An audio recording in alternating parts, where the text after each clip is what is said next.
네, 안녕하세요. 알파카입니다. 오늘의 주제는 바로 하이엔드 오피스텔 시장을 가지고 한번 제가 얘기해 보려고 합니다. 최근에 제가 지인이 이제 하이엔드 오피스텔을 들어가려고 저도 좀 호기심이 들어가지고 같이 엄청 따라다니면서 많이 봤거든요. 그래서 강남에 웬만한 하이엔드 오피스텔을 거의 다 가본 것 같아요. 그거에 대한 저의 후기에 대해서 얘기도 해드리고, 또 하이엔드 오피스텔 시장이 최근에는 좀 이제 금리가 올라가면서 오피스텔 시장이 죽으면서 투자 메리트를 좀 못 느끼고 있다고 해요. 사실 오피스텔이라는 게 임대 수익을 얻기 위해서 투자하는 거지 시세 차익이라는 게 그렇게 크지 않기 때문에, 그럼 뭔가 시세 차익보다는 임대 수익률로 해야 되는데 금리가 또 높다 보니까 사람들이 그만큼 재미가 없거든요. 관련된 분이 계약한 것도 한 22억 5천에 사는데 월세가 600만 원 정도예요. 지금 3%대죠. 네, 그렇게 높은 수익률이 아니다 보니까 은행 이자보다도 오히려 낮고, 그런 것 때문에 오히려 이거 오피스텔 투자가 괜찮나? 라고 이렇게 의문이 오히려 드는 분 경우도 많을 텐데, 그러면 일단 오피스텔 시장부터 한번 이야기를 드리면서 시작해 보겠습니다. 오피스텔 딱 치면요 많이 나와요. 이렇게 쫙 나오죠.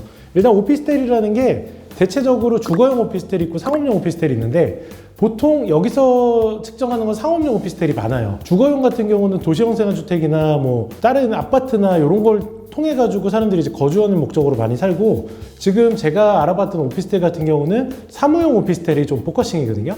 그래서 주거 같은 경우는 약간 서브, 대체적으로 사용하는 건 사무용으로 사용하는 비용 처리가 되고 법인이 보통 많이 쓰는 그런 오피스텔에 대해서 좀 얘기를 해보려고 하고, 조사를 하지 않았을 때 하이엔드 오피스텔 하면 도대체 어디를 알아봐야 되지? 라고 생각해서 처음 본 데가 바로 이 아노블리거든요. 아노블리를 보면서 제가 딱 느낀 게 있어요. 처음에 딱 들어갔는데 2018년 준공인가 그런데 생각보다 고급스럽지 않더라고요. 딱 내장재나 막 전체적인 느낌 자체가 뭐야 이게 왜 하이엔드야? 그러니까 저도 이제 하이엔드 집이나 이런 데 하도 다니다 보니까 눈이 높아졌었나 봐요. 그래서 딱 들어가자마자 야 이거 하이엔드가 아니라 그냥 일반 오피스텔이랑 비슷한데?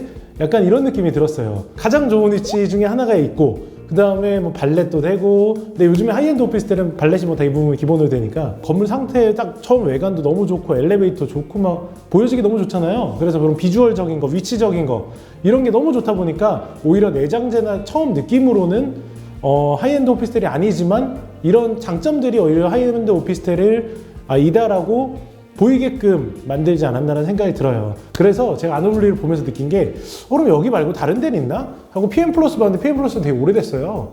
2007년도. 그리고 또 대형 평수들이 많고. 그래서 이렇게 오래된 데 말고 좀 괜찮은데, 여기랑 이제 부티크 모나크라고 그 고급 오피스텔 하면 보통 사람들이 이렇게 한 3군데 정도 많이 알아봤었는데 최근에 이제 많이 생겼더라고요. 그래서 제가 좀 다양한 데를 많이 봤는데, 옆에 보면 청담 에디션 오피스텔이라는 데도 있었어요. 이상봉 디자이너라고 있어요. 그 디자이너 분께서 여기 이제 오피스텔에 어떻게 보면 좀 디자인을 한 그런 건물이었는데, 내부 가보면 화이트로 쫙 돼가지고 엄청 깔끔해요. 여기 오피스텔이 보통 한 20평 기준으로 월세가 한 600에서 700 정도? 네, 엄청 비싸죠. 근데 실제로 제가 느낄 때는 그래도 20평짜리 오피스텔에서 커뮤니티 센터를 사용하지 않으면서 하는 분들한테는 되게 좋은 대안이 되지 않나. 그리고 되게 이뻐가지고 여자분들이 살면 되게 좋을 것 같은 오피스텔이더라고요. 그 다음에 이제 또 한번 센세이션을 일으켰던 이 펜트힐루라는 오피스텔. 여기는 이제 도시형 생활주택과 오피스텔이 같이 있는 곳이에요. 이렇게 외관을 보면 외관 좋아 여기. 그렇죠, 외관 좋죠. 1층에 조식도 있고요. 지하에 헬스장, 사우나, 뭐 수영장도 있고 되게 고급화를 잘한 오피스텔이에요. 그래서 최근에 고급화를 잘한, 여긴 물론 주택도 되게 많은데 주택 오피스텔을 알아보는 분들은 펜트힐루를 놓치면 안 된다는 생각이 들 정도로 재밌었는데, 다만 이제 그런 커뮤니티 센터도 많고 그리고 이제 세대수도 워낙 많다 보니까 비싸더라고. 그래서 여기는 보통 15평 정도 기준으로 한 600, 700 정도. 이게 진짜 하이엔드다 라는 거를 제대로 보여준 오피스텔 같아요. 여기를 이제 어떻게 보면 2탄으로 나오는 이 펜트힐 캐스케이드 여기 있거든요. 여기가 예전에 저기 노년 삼계탕 자리였는데, 여기도 되게 멋있는 오피스텔이 지금 들어왔고 지금 입주를 시작하는 걸로 알고 있어요. 그래서 여기도 제가 한번 보러 갔었거든요. 근데 여기도 좋더라고 확실히. 일단 대지가 넓고 여기가 이제 꼭대기예요. 이렇게 강남 아시는 분들 알겠지만 여기 쫙 오르막길 올라가서 여기 꼭대기거든요. 꼭대기에서 뷰가 와 너무 좋아요. 그래서 펜트힐루 보시는 분은 여기 이제 새로운 데도 한번 볼만은 한데, 다만 이제 임대로 들어간다라고 하면 한 1년 정도는 커뮤니티 시설이 자리 잡는 데 시간이 걸릴 거예요. 그런 것 때문에 조금 단점은 그런 점이다 라고 볼 수 있을 것 같아요. 그 다음 제가 삼성동도 한번 넘어가 봤거든요. 삼성동 갔더니 브루넨이라는 여기 또 오피스텔이 있어요. 삼성동 이제 영동대로 아이파크 위쪽에 있는데, 브루넨 오피스텔의 최고 장점은 뭔지 아세요? 한강 여기 뷰가 보이더라고. 그래서 여기에서 그 한강뷰 보이는 곳 쪽은 진짜 이뻐요. 한 월세 500에서 700 정도 사이에 오피스텔을 구할 때 브루넨도 거기에 후보 중에 하나인데 단점이 하나 있어요. 좁아요. 전용은 13평인가 15평밖에 안 돼. 되게 좁아. 풀홈으로 돼 있긴 한데 제 생각보다는 되게 좁고 내장재들이 진짜 하이엔드 같지 않더라고요. 근데 한강뷰가 보인다. 이거 참 마음에 드는데? 약간 이런 생각이 드는 그런 오피스텔이 있었고요. 그 다음에 여기 올라가다 보면 더 리버스 청담. 여기도 가장 중요하게 생각하는 게 한강뷰거든요. 그래서 여기 리버스 청담도 가보면 복층형으로 되어 있거든요, 오피스텔이. 근데 여기는 진짜 하이엔드 같아요. 내장재도 진짜 이쁘고 반딱반딱하고 되게 잘 돼 있더라고. 다만 이제 이런 오피스텔들 자체가 약간 펜트윌루와 다르게 세대수가 적은 작은 오피스텔이다 보니까 그런 커뮤니티 시설은 없어요. 여기 나오지 않는데 그 다음 본 오피스텔이 여기예요. 이제 여기요. 와, 외관 죽이죠. 여기 옛날에 의학세 바로 앞에 있는 쿼럼이라는 오피스텔이 있어요. 이제 이 오피스텔의 단점은 겉에 앞에서 보면 참 되게 번듯하게 올라가는데 뒤에서 보면 이렇게 여기가 1조권 사선을 받은 그런 단점이 있다는 건 있지만 그래도 거기를 테라스로 잘 풀었더라고요. 이 쿼럼 같은 경우가 실제로 제가 갔던 데 중에서 가장 평수 대비 가격이 좋았어요.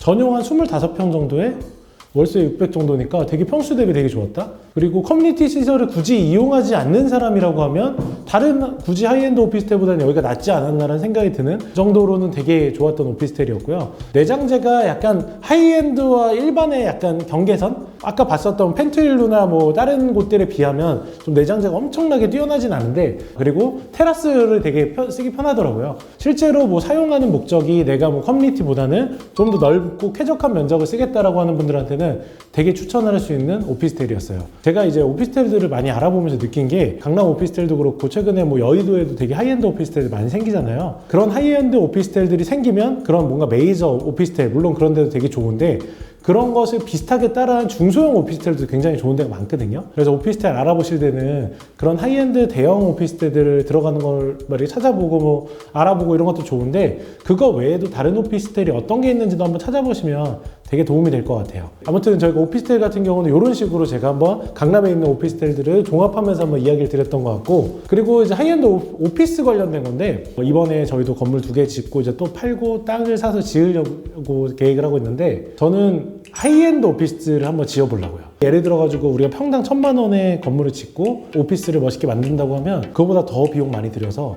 어떻게 하면 하이엔드가 될 수 있을까를 고민해서 오피스를 한번 지어보면 그런 하이엔드 오피스가 들어갈 수 있을 만한 부지가 뭔가 있는지 고민해서 한번 입점시키면 어떨까라는 생각으로 제가 좀 계획을 하고 있고 실제로 최근에 뭐 우리나라에 있는 하이엔드 오피스라고 하면 뭐 삼성전자나 이런 대형 사옥들 말고 뭐 GFC나 파이낸스 센터나 이런 데 가보면 진짜 하이엔드긴 해요. 가보면 와 휘황찬란하고 너무 뷰적으로도 너무 멋있고 한데 약간 내장재나 이런 거는 사실 다 인테리어를 자기들이 알아서 하기 때문에 뭐 그렇거든요. 근데 오히려 인테리어 할 필요도 없이 너무나도 멋있게 만드는 오피스가 생긴다고 하면 그냥 몸만 들어와서 나오고 물론 뭐 패스트5나 뭐 이런 데도 있긴 하지만 하이엔드라고 하긴 좀 그렇잖아요. 그래서 그런 느낌으로 뭐 공유 오피스는 아니지만 그래도 뭐 이런 좀 멋있는 회사들이 편안하게 들어와서 오피스를 쓸 수 있는 그런 오피스 시장으로 저도 한번 고민하고 요즘에 연구를 하고 있으니까 그런 거에 대해서도 생각 공유하실 수 있는 분 있으면 댓글 달아주시면 좋을 것 같고 우리나라도 실제로 우리나라가 주택이나 이런 오피스텔 같은 경우는 임대료가 뭐 외국에 거의 많이 따라왔거든요. 근데 실제로 한국 오피스 가격은 아직도 낮아요. 이거 낮다라고 하면 사람들이 무슨 월세가 그렇게 낮아 싸지 않아 이렇게 얘기를 하는데 여러 다른 주요 도시들에 비하면 아직 서울의 오피스 가격이 낮거든요. 그게 오히려 공실률이 낮은 이유일 수도 있기도 해요. 예를 들어서 뭐 최근에 샌프란시스코 같은 데 하면 20% 30%씩 공실률이 나오는데 실제로 서울에 있는 도심에 있는 메인 오피스들은 공실률이 5% 이내거든요. 그런 게 임대료가 좀 낮아서 그렇다라고 이제 그 김경문 교수님 저희가 강의 때 그런 얘기들이 나왔었는데 우리나라도 이제 임대료가 조금씩 올리는 하이엔드 오피스 오히려 제대로 만드는 오피스들을 하나 만들어 본다고 하면 되게 매력적이지 않을까라고 생각을 합니다. 아무튼 제가 오늘 오피스텔과 그 오피스 시장에 대해서 이야기를 드렸고요. 또 궁금한 점 있으면 댓글로 남겨주십시오.